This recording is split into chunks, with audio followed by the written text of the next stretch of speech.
Hello, I'm Dominic Walker, JMW's Inside Man. My guest is Philip Partington. Philip is a partner within JMW's intellectual property department. So, Philip, I notice you've got JMWatch behind you at the moment. Should you watch your intellectual property?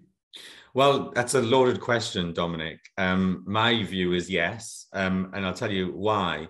A lot of people register trademarks, register brands for their business, and then just forget about them. I had a case recently where the owner of the business, I asked him if he had a trademark, and he said no. And then I went onto the register, and there it was, with lots of dust around it.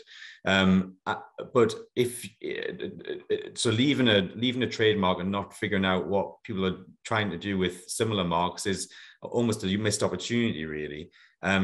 So what we suggest is that making sure that there's no one else in the market trying to come along and have a similar brand to you, because if they do that, they will undoubtedly divert trade and divert confusion, create confusion between their brand and yours. So if you watch it, what you can do, if a trademark is being watched, is prevent early infringement at a very early stage. So what is JMWatch and JMWatch Plus? Well, we've launched a product, and the reason for it is because a lot of our clients, they don't necessarily watch trademarks, and they don't necessarily they're not necessarily concerned about their portfolio until something goes wrong.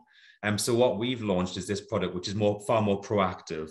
And it really allows you to detect when someone comes along onto the register and tries to register a mark that's similar to yours. Sometimes there's only a small amount of overlap. Sometimes, they may be doing an awful lot of different things, and you're doing an awful lot of different things, and just somewhere in the middle there's an overlap, which could be a problem. Now, if you get notification about that and write to them quite quickly, generally they will say, well, look, we'll agree not to deal in that overlap, and therefore we can all get on with our businesses and coexist.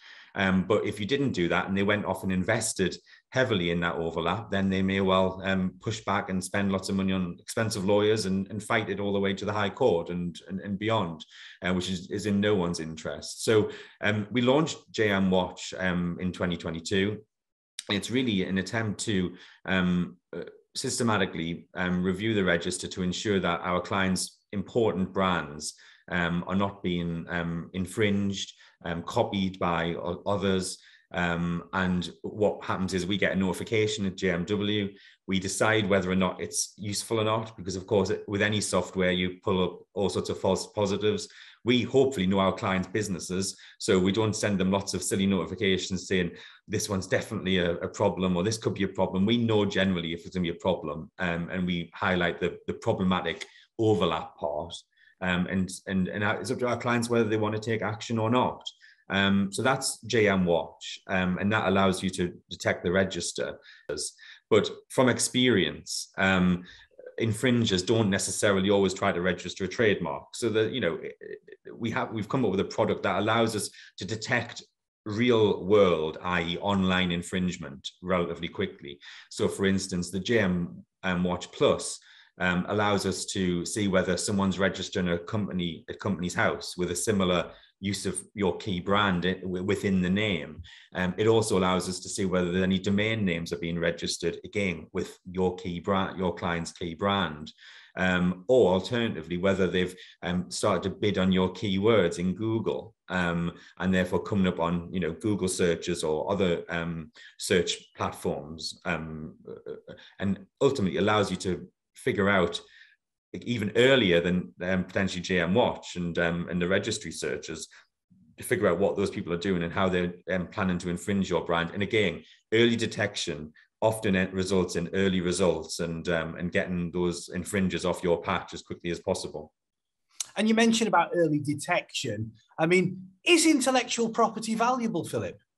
Well, yeah, I mean, Forbes publishes a list of how valuable, you know, the likes of Apple and Samsung, and you've just seen on the news the last few days about Twitter being bought for many billions of pounds by a well-known individual.